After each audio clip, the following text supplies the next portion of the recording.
I thought I would make a quick video here about ACR 99 in California, the Assembly Current Resolution.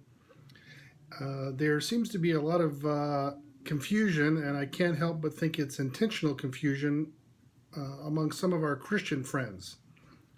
I see some of the headlines saying that Christians are going to start going to jail for preaching certain things, or that if they talk about their religious beliefs, if they talk about their opinions regarding homosexuality, they're going to go to jail, they're being attacked, and so forth. This resolution says nothing at all about that. It simply does a couple of things here. It does mention religious leaders in the resolution.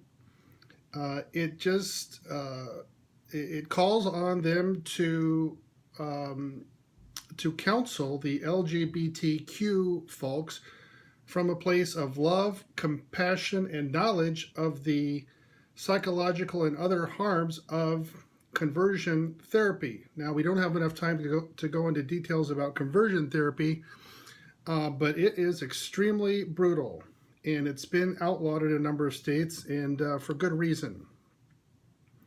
The resolution also goes on to say that in addressing the stigma of the LGBTQ folks, that they're calling on all people, including religious folks, to model equitable treatment of all people in the state of California. The resolution says nothing at all about crime, penalty, what can or can't be said in a pulpit.